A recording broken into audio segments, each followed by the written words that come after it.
Welcome to Bat Therapy, psychology of Batman, superheroes, and other comic book characters. Be a fly on the wall or a bat in the cave, listening in on a friendship built out of a love for talking Batman, comics, and the everyday struggle to achieve mental health and happiness. We are your hosts, clinical psychologist Dr. Amelia Brown and educator and comic aficionado Keaton Hopkins. Don't forget to follow us on YouTube and social media and find our Patreon at patreon.com/battherapy. This podcast is about providing education and understanding and is not a replacement for mental health treatment or support. If you're needing help, go to bat-therapy.com for resources. Okay, we have to use maximum effort today. Maximum effort. So I have to ask. So today we're talking about Deadpool, and so we watched both movies, and I forgot that there are two different versions of Deadpool 2. Well, technically, yes, two different versions of Deadpool 2, because there is a super cut that adds like 10 or 15 minutes on.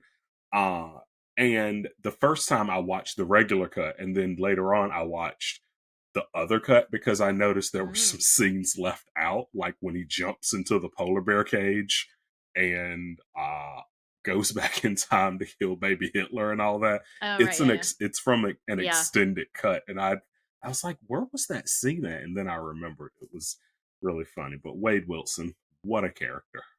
Oh my, yes.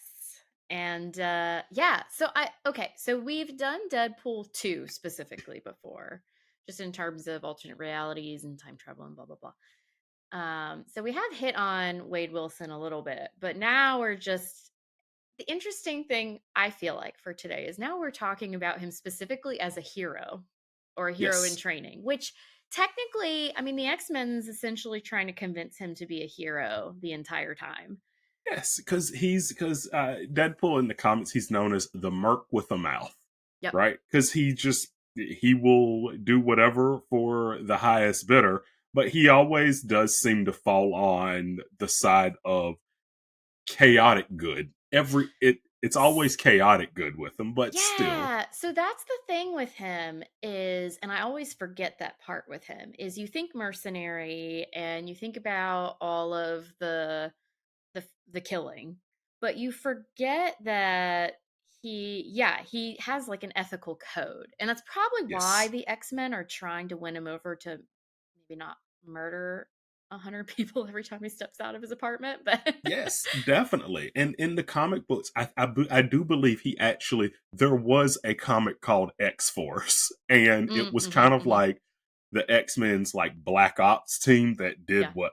did the dirty jobs that nobody really wanted to talk Yep. about. And I do believe he was with them for a while because that's when you see him work with Wolverine and stuff like that. And Mhm. so he's very interesting because he pops up wherever he wants to, because especially with that fourth wall breaking rule that he can just do, like Uh-huh.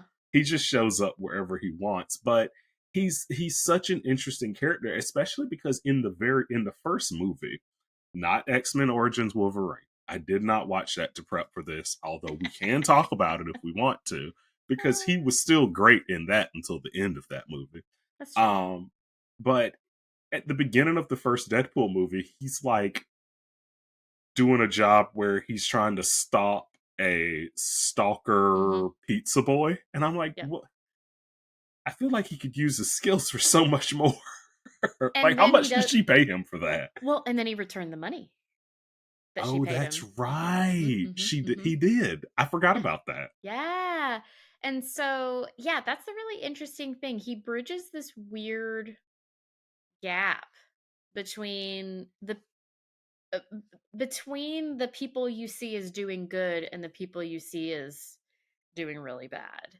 Right. And he doesn't fit a box really well and definitely hits on that anti-hero kind of thing Definitely. where he's the main character uh and he's doing these good things that people would appreciate, and yet he's never coming out looking pretty, and in True. fact he likes it that way. I mean, Yes. he'll He doesn't want to he'll be a hero. no, he wants to be the guy that you don't know when he's gonna pee in the chair he's sitting in. Like, that's the kind of guy he wants to be. He's the guy who wears red specifically because it's the color of blood. Right. Yeah. And I do love that even though he definitely lives by a code, he hates being referred to as a hero. Yeah, And yeah, yeah. Psych and Colossus just annoys the hell out of him because he's just like, dude, leave me alone. And it's, Yep. oh my god, it's so funny in Deadpool 2 when they first go there and Wade meets Russell and Mhm. Russell tells him that the people at that facility are hurting him, and immediately he's just like bullet to the head for the one guy that he Yep. refers to as Jared Cush. Oh, yeah, I forgot. Yeah. Yeah, immediately. And Colossus is just like, no, like Colossus is so disappointed in him. And it's one of those things where it's these movies always make me think about like the audience watcher because like Mm, when you see Deadpool shoot someone that's abusing kids, even though that is not the sentence that someone would get in the mm, court of law for it, you yeah, don't feel bad for him at all. yeah. It makes you question your own ethics. It's kind of like whenever you watch Frank Castle. It's like, eh, Well, and so here's the thing is he did not kill the stalker kid in the first Deadpool movie. right? So remember what's his name? His friend that tends bar. Yes, Um who you know me, I don't remember anybody's names. yeah. What are T.J. names? Miller's character. Yeah, Yes, TJ Miller's character I think is the one that brings up his surprise that he left the stalker alive. And he's like, "Well, he's just a kid. He's making mistakes." Versus the people who were entrusted with this institution to help these mutant children and have been taking advantage. And let's be real, how hard is it going to be for them to actually go through the justice system and get their just desserts? I right. mean, like, he should have tried. Don't get me wrong. You know, Yeah, it's not helpful to kind of go around shooting everybody. Um, but even there, killing's technically not his one and only reaction if you pay yeah. close attention. It's just that he knows what his skill set is, and he essentially is like, here's my place, here's what I do, Mhm. here's where I fit. Yeah, because he And just yeah. yeah, and so based off of that, it looks like all he does is want to kill people, but no, no, no. He actually he pays attention to what what level of bad stuff is somebody doing. I always love in comic books when they conveniently just have a place for mercenaries for hire to hang out in a bar. Do you think those It's really exist? probably not. I'm gonna say no. I'm gonna say if it does, it's not such an official looking Oh, bar. I think interesting. it's more of a speakeasy kind of thing, which possible, but also like I think the name of the bar was like a bar for like wayward girls or something. It was like basically the name of an orphanage, and like someone would mistakenly walk into the wrong place. But TJ Miller's character, his name was Weasel. That was it. Weasel, yes, weasel, weasel. Weasel, Hmm. yes. And so yeah, Weasel's just running this bar full of characters that definitely ride the line as far as Hmm. morality goes, but at the same time, Wade definitely seems to kind of be in it for himself until he has a reason Mm, not to be, which is where his girlfriend comes in, which is where helping Russell comes in. And so it's very interesting, especially because like the first thing that I really thought about with him in these movies is how he was simply just trying to survive, right? Like oh, when he sure. went Yeah. and got experimented on and everything like that, he simply was just like, I'm not ready to die. I have someone I want to live Hmm. for, and I'm going to do everything I can. And then a particular set of circumstances changed all that. And what makes I'll tell you one of my favorite things about him is no matter how bad things get, that sense of humor does Oh yeah. not falter. It intensifies. It does. It does. And it's an actual sense of humor because like it they never do this thing where you find out like, oh, Deadpool is joking to cover up other things. Like, nope, it's legit his sense of humor and it but it's one of the it's I guess it's different because I'll say this. I used to crack jokes all the time when I was like feeling really low or Mhm. really down. I would crack jokes to kind of just cover it up. Yep. With Deadpool, if that's what he's doing, it doesn't seem like the movies have let us know it. He's always on. It's there. It's You think there. so? Yeah, it's there. Okay. There are these little tiny tidbits. Now, don't get me wrong. He's a super huge prankster, jokester, comedy guy. So I'm not saying that, oh, he makes jokes to do that. Right. But he I mean, he jokes all the way through trying to die by suicide. Yes. He with Francis slash Ajax or whatever. Yes.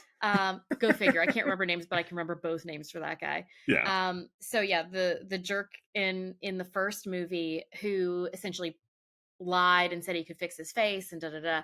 Um, he he showed a little bit of that. So he was able to kind of hit on a few points and really show like, hey, you might be joking and cracking up and everything, but you still have a real life. There are still things you care about.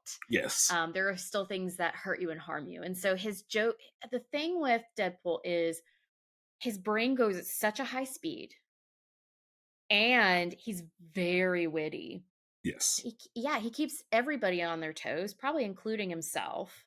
And it I think it's a little hard to get him to slow down. But he does. I mean, he ends up in a relationship and they actually show them being very chill and relaxed and having those very coupley nights together where you're just sitting around reading, which I found refreshing. And They have a great sex life.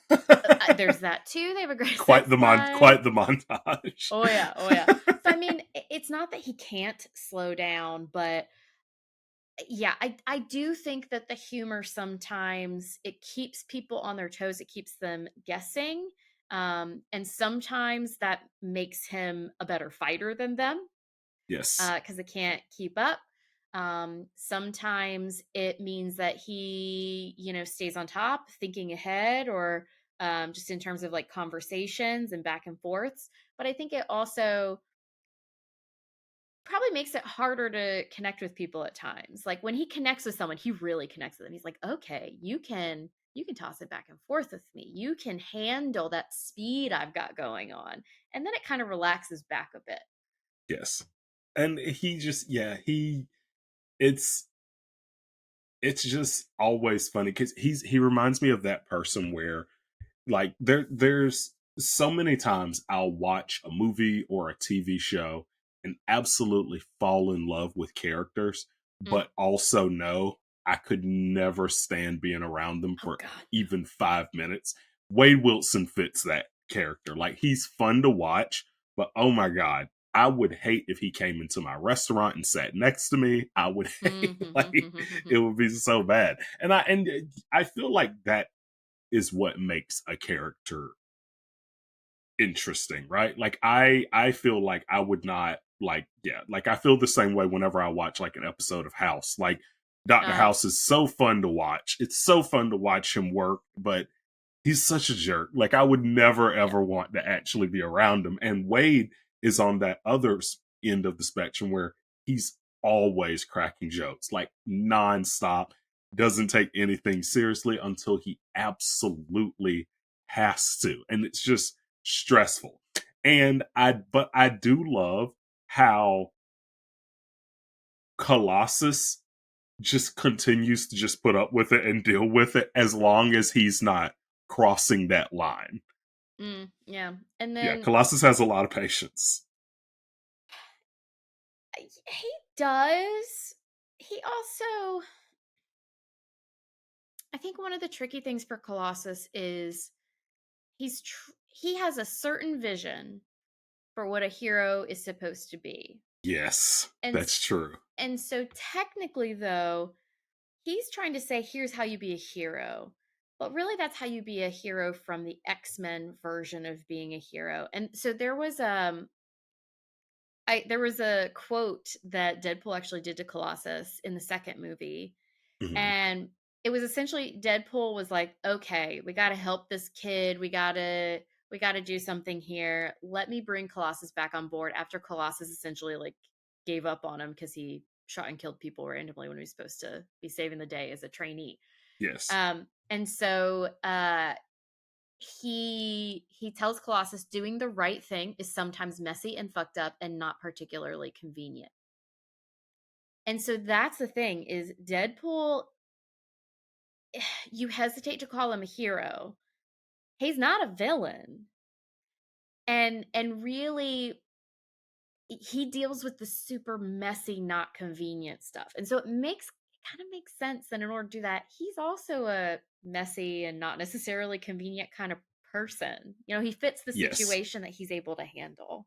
Yes, he definitely doesn't fit a specific list, right? Like he definitely does his own thing. And it is funny cuz like I feel like Colossus definitely puts up with a lot of what he does, but what Colossus doesn't realize is he's not a good fit to be part of the X-Men. Like Mm-mm, not just at all. let it go. Like can you imagine him and Cyclops trying to like I know that we have Deadpool and Wolverine coming up, which is So gonna excited. be great. But I also would love to watch Deadpool annoy the hell out of Cyclops for like 15 minutes. Well, I mean, it's even very telling because I don't remember which movie, maybe the second one, but there was a scene where Deadpool's at the X-Men mansion and he's zipping around in Xavier's wheelchair Yes. and he's doing the whole Deadpool thing. So he's commenting on how they must not have had the budget to My actually include gosh. any other Yes. characters. So funny. And then he moves past a door and you And they're all essentially there and they're they're just like, oh my God, they're close the all door. there and they quietly close the Quietly, like, door. no, absolutely not. It was kind of that acknowledgement of we're d- we're too different. We You can't gotta. sit with us. Yeah, maybe the X-Men are the cool kids Yeah, maybe. But like at the in same this time, scenario. though, I love seeing his relationship with other characters like Yukio and Yep, Negasonic and uh the blind lady that he lives with. Like it's so Blind Owl. yes, it's so fun to watch. And at the same time, it's just like all of these people have so much patience. Well, and here's part of why I think they do. And why he leans hero, or there's this temptation to pull him fully over into hero, even though it's not a great fit, is that he's tiring and he makes a lot of jokes that hit you hard. It's kind of like that, ooh, that one stung. He can Hmm. really lay it out there. He sings them. Yeah. But he also sees people on a deep level and he Yeah. cares. He's not he I, I mean, even with the villains, there are those poignant moments where he's trying to get them. But most of the time when he's throwing those jokes and everything, it's not malicious. It stings. But yeah, he's just kind of painting the picture of reality in a way that doesn't gloss over things in the way that most people do. Yes. And so I think that because of that, he's actually a very open person. Yes. So I've read a few things about is he pansexual? And at one point they said like, yeah, he's pansexual. Obviously he's open to pretty much whatever in the Right. bedroom and Yeah. whoever and Yukio even he's like, whoa, hold on, pump the brakes. I'm not surprised or care that you're with a woman. I'm surprised that someone as like happy and bubbly as her could stand you Right. to supersonic. And so um he actually is like one person described like actually we don't want to put a label on it. He's just Deadpool. Right. He just kind of doesn't take things too intensely, and unless, like, for example, when Russell was getting abused or when someone's being stalked or these Right. things where people are getting harmed, aside from that, he's actually pretty cool with people just like doing their thing. Yeah. You do your thing, just don't hurt anybody. And so I think that's part of why his zingers and all of that intensity, to a certain extent, people are so patient with, because he actually is really okay with a lot of things and a very understanding person. Yeah, and it's one of those things. I feel like you could say so much more about him, but there's so many questions that don't really get answered. Like at one point, he says he's special forces, and Oh, it's right, like, yeah. okay, did he always have that sense of humor? Because in certain, because I'm not gonna lie, there's been a lot of speculation about like Deadpool's background. There was Yeah. my favorite is that he's actually Loki's son, which Oh. yes, that one's what yeah, that was one like really side story and I was like, "Oh, that would be really funny. That would be remarkably funny." I But mean, if any yeah, god was gonna be his, parent, right. that one would make sense. Right. In the Percy Jackson world, he's definitely a child of Loki. Yes, he Yeah. is. Oh, yeah, Yeah, totally. definitely. But his backstory is like a big question mark, and even in these Mhm. movies they are because they say like he was special forces and now he's a mercenary, and then he got superpowers, and then in the comic books it's way more elaborate and all topsy turvy, all several different origin stories for him. And isn't Uh, it like Wade Wilson might not actually even be his name or something? I read that Yes. somewhere. Like Okay. he killed the real Wade Wilson and then he just took his place. Yeah. Yep. Like there's so many different things. And like so you don't know where he came from, you don't know why he is the way he is, but you just kind of jump straight into his life and you're pulling for him, but you don't even know like at the beginning of Deadpool 2 when you see him just killing random groups of people. Like he's in Japan at one point, Mm. and then he's there's that guy Sergey and his men that he's killed. And it's like, okay, did he get hired to do that? Or is he just running around like a Batman with guns that's just taking people out? Like, it was It one of those things. it seems more like the latter. From my point of view, it seemed like he was saying, "Okay, you know what? I'm now that I have powers and everything, I'm gonna do what I was doing back here before with kind of that stalker stuff and ramping it up. Yeah, I'm just gonna ramp it up. Like, okay, cool. Let me deal with the big old baddies that, and I think he even says something too. I think this is part of why I felt like he was taking it on, or he was at least looking for those jobs that would pay him to do that, Right. because he was essentially talking too, I think, about, because this is something that happens as well. So you have like your mainstay superheroes, but they Right. tend to take this higher level stuff. And then he's one of the down and dirty guys who's taking care of the everyday life things that, like he said, gets super messy. Yeah.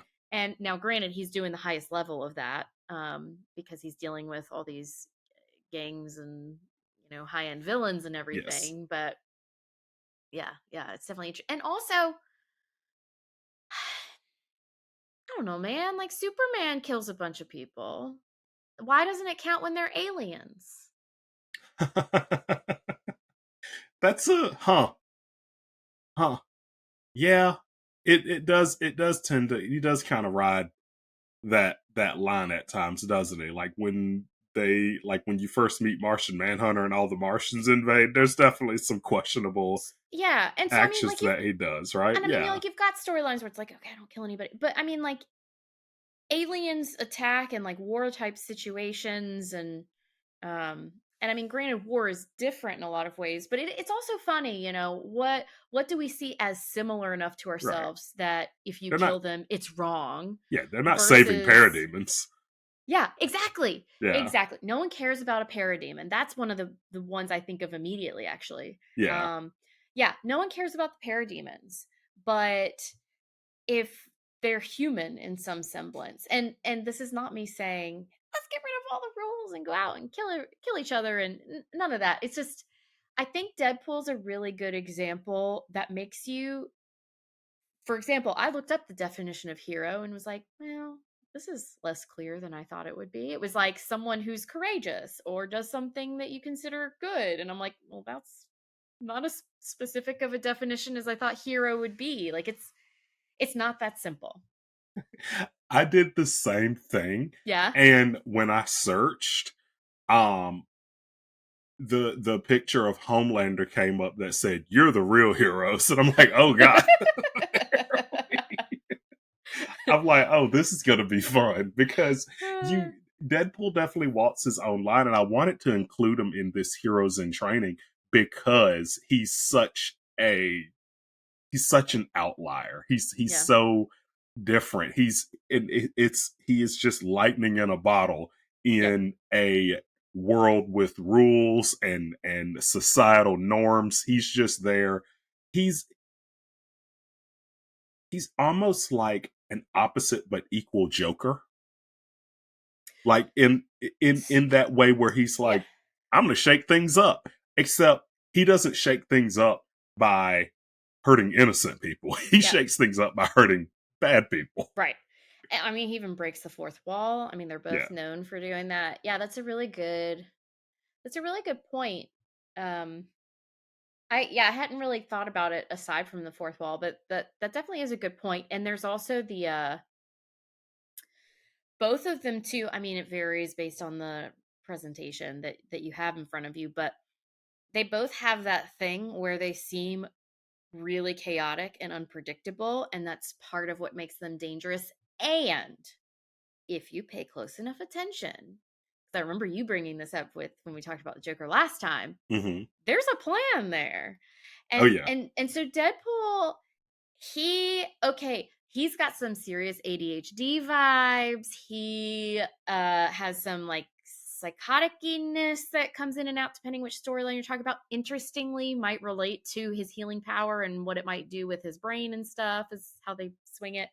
Um he he's There are things that could make it so that it's hard for him to control his chaos. And Hmm. yet, he can. I mean, so he breaks the fourth wall and he can do this really higher order looking at other events and things and pulling it all together. Right. He in I think it was the first Deadpool movie, he's like counting his bullets as he goes, and Oh my god. he Yes. he's Yes. That was essentially a cool doing this. scene.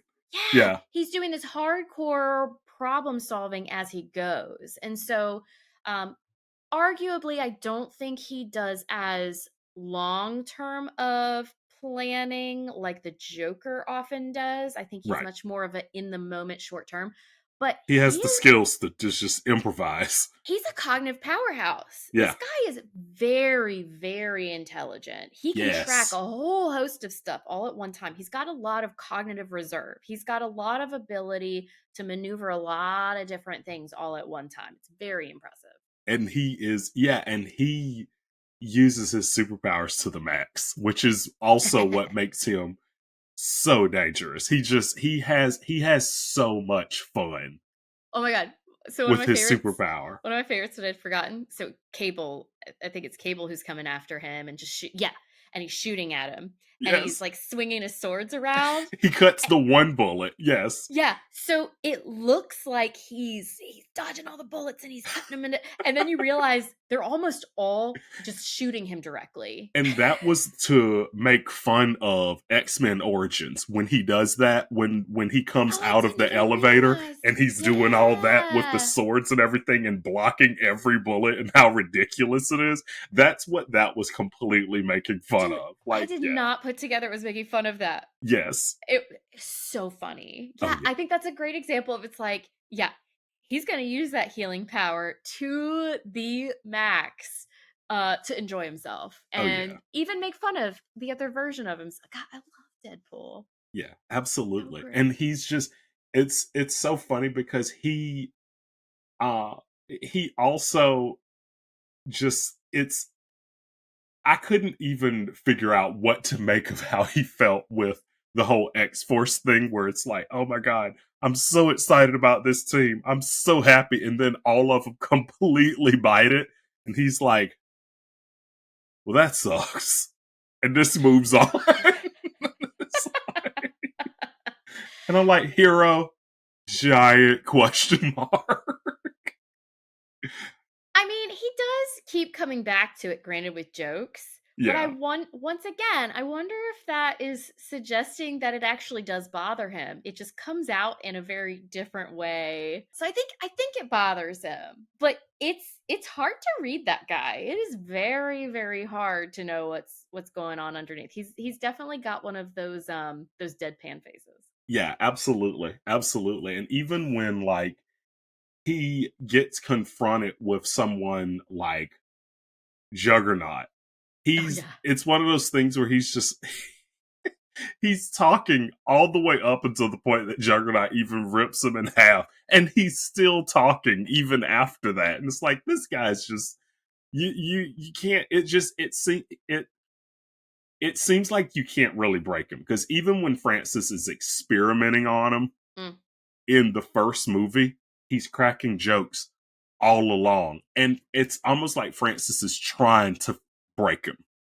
It almost seems mm, like he's trying to break him. Like, what's my name? Oh, you still have jokes to make? All right, I'm mhm. gonna put you in here for the whole weekend then. And he just keeps He at did it. get to him at the end of Yeah, that length, but it took a lot. yeah, It took so much, and yeah, he's such an intense jokester. I I think though that his power is also a really great match for who he is. So okay, someone else who has really intense healing power, Wolverine. hmm So think about the trauma that his brain and body experience that might potentially be related to the things that happen and the healing processes and hmm everything. Like, I mean, he loses his memory at times. He's a pretty surly dude. He has trouble connecting with people. Now, there's more than the healing power going on there, granted, right, but that's a lot of trauma to be taking on. right, That is a lot that your brain, your body, and everything is maneuvering.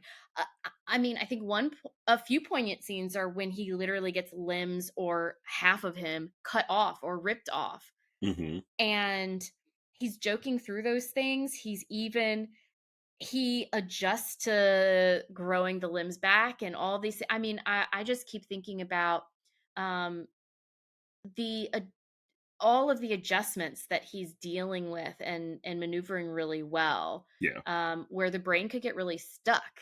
So I mean, he's taking on a lot of trauma, he is, like really gruesome stuff. Not just what he sees, but then what he's physically experiencing. And you almost, I mean, we laugh it off with him. yeah. You don't even fully take it in, and it takes a unique person to be able to do that. And I think it just makes it so that he can use his power to the best of his ability without it getting in his own way. Well, yeah, and I was gonna say it actually. I was talking like his one of his superpowers is just having an extremely powerful mental block when it comes to pain. Because I mean, Mm, he's going through immense, insane amounts of pain. He can still feel it, even though it's gonna heal back. He can yeah. still feel it, but so many times he'll be getting gunned down and still just running through it, or Mhm. he'll get ripped in half and still just joking through it. And it's one of those things. It's like, okay, that's something that never gets explained with people that have healing factor superpowers. It's Yeah. like, okay, their pain tolerance is also on another level, Yeah. right? Yeah. Um, and And it I may and I go ahead. think his pain tolerance is better than Wolverine's, because I think you part of Wolverine's struggles that you see have to do with the fact that there's a toll that hmm happens with the recovery. He's still holding on to the things that happened, even though the recovery on the surface looks complete. Right. Where with Deadpool, yeah, the healing seems to go beyond just the physical, and yeah, he really does seem to bounce back even in the moment very, very quickly. Yeah, because they really touch on when it comes, because the differences between him and Wolverine is Wolverine went through that whole ordeal of getting an adamantium skeleton. So that's Yep. why we don't see him getting his limbs constantly ripped off and things having to grow back, because Yep. once he gets that adamantium skeleton, he's basically unbreakable. Like he Yep. can't, like you can't, like everything just kind of bounces off of Yeah. him. But think about that. Okay, so very traumatic event versus also Deadpool, like when he got his powers. These really intense, horrific, traumatic events. And yeah, Wolverine has these reverberations mentally that seem to really happen for him, Hmm. that you just don't see with Deadpool. And it's not a matter of, I mean, I don't think anyone's going to argue, oh, Wolverine, what a weak one, what a Right. yeah, and I think that's, I mean, that's the danger with mental health, right? When we see, oh, well, this person seems to have more issue in this area than this other one. It's not like a who's better or not.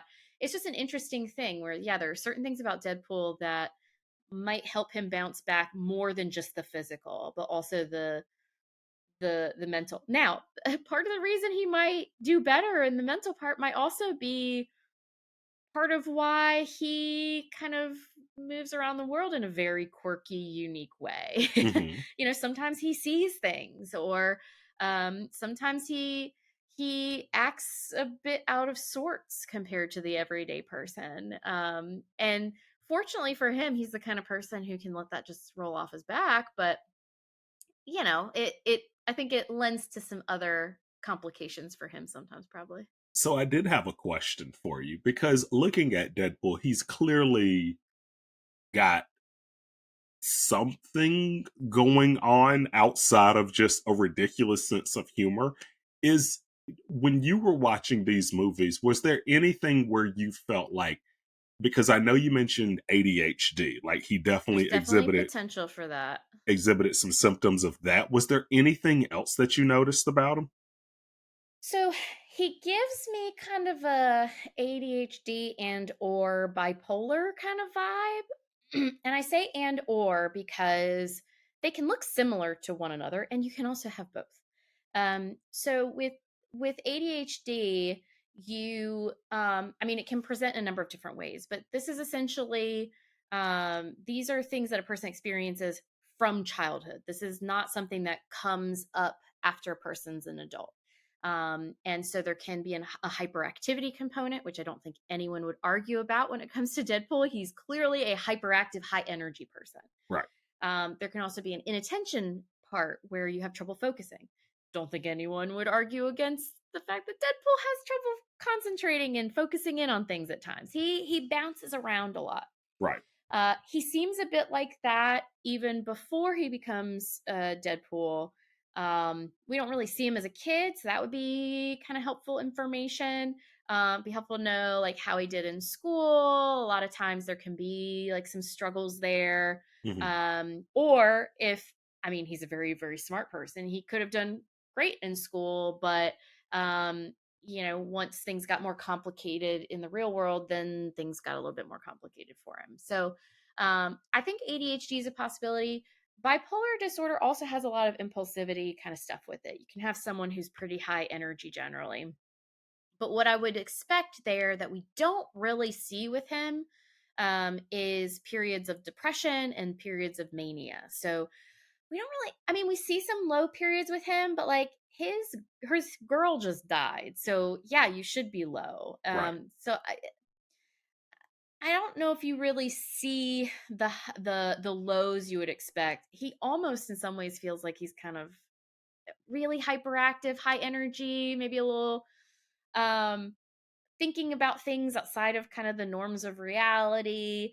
I think in some ways he feels a little bit grandiose, but at the same time he's pretty darn capable of a lot of things. So Yeah. um I think there's a chance for something like that, but I think ADHD is more likely because yeah, I don't really you don't see much of a potential for like depression stuff going on.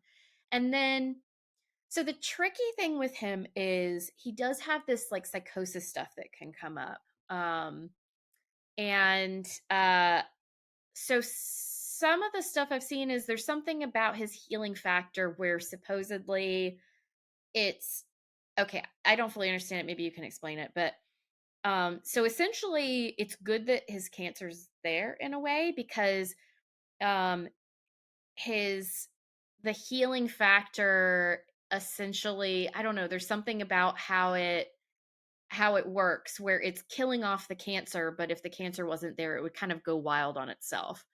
Yeah, it was So something like that. Yeah, this they said it literally is killing. They said it's killing his cancer as fast as his yes, cancer can regenerate, exactly. can spread. And so essentially like in some, yeah, and in some kind of fashions it's like this careful balance between like it actually needs to focus on killing off the cancer because if you think about it, we get new cells all the time. And Right. so if you're just healing the old cells, but then you get your new cells, then you end up with a bunch of cells. And Yeah, so, and cancer in itself is uncontrolled cell right, growth, and so I and they it's a weird they one. explained it very weirdly Yeah, I don't fully get it. in the yeah they explained it very weirdly, but essentially when it comes to cell growth, basically like our bodies are designed for our cells to go through mitosis, multiply, and the right gene signals are turned on that a new liver cell knows to make another liver cell, and Yep, so on until the point, like as we age, that process just slows and gets to the point where it's like, okay, we can't keep doing this. yep, But in this movie, yeah, they just explained it away so we yep. wouldn't ask any more Yes. questions about It it. if you look too closely, it's kind of like time travel and Back to the Future. If you look too closely, you start having lots of questions. But Yeah, so they when so like sometimes he might see things or experience things that are these oddities that might kind of have a psychosis feel to him. And they say that his healing factor, it's because it's constantly healing the brain. I don't entirely vibe with that explanation. Um I mean, I I could see it that his brain just looks a little different because his body is actively trying to heal itself or trying to kind of adjust things. So it makes sense to me that potentially like his memory gets weird like it does because that would make sense if your brain was essentially trying to like become constantly new. rewire, right? Yeah. So if it's trying to constantly rewire, I could see quirky things like maybe your body just doesn't function quite the way that it's meant to because in some ways it's meant to kind of build up things over time. And Right. so I could see him maybe if you got to like the basic parts of the brain that talk about functioning, he could, I mean, you could even see some like weird like neural stuff Yeah. happening for him potentially. So that's just a little bit of a question mark, but you do see some stuff that's kind of psychosis-y that pops Yeah. up for him. He's definitely one of those ones though that if you just had him in therapy, you'd be like, "You don't really fit in a box, but Right. oh well." I mean, here are some things that are happening for you. How do we just help you manage them? Yeah. Yeah. That would be yeah. Having to give Deadpool therapy, I bet would be really interesting because I always wonder, like, when it comes to being a therapist and you meet somebody that clearly has multiple issues going on, like, where do you start? So, a lot of people do. A lot of people have more than one thing going on in life. Um, now, the more severe the issue or the more particularly the more long standing the issue as well, a lot of times one issue then reverberates into other ones as Right. well. um so there, I mean, it's definitely a good question, and so I'll answer that and then I'll answer about for Deadpool. Okay. So generally speaking, if you have someone coming in and there's just a lot of stuff going on, um, I mean, you start with like an intake process and getting to know a person and just kind of talking about, hey, what's this therapy thing supposed to be? What are, just getting general information about that person, their life, what issues they're having, what symptoms they're experiencing, just to try and get a good framework and kind of like a basic foundation Right. of knowledge.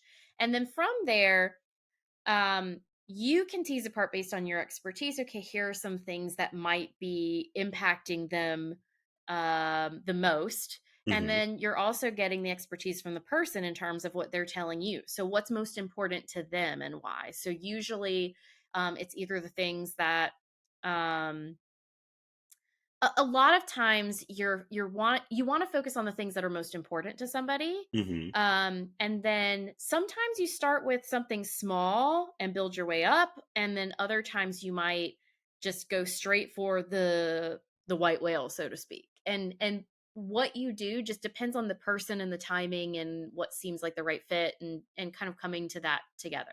Yeah. Here's the trick with Deadpool. So there are people where when you meet with them, you feel like the target is always moving. Hmm.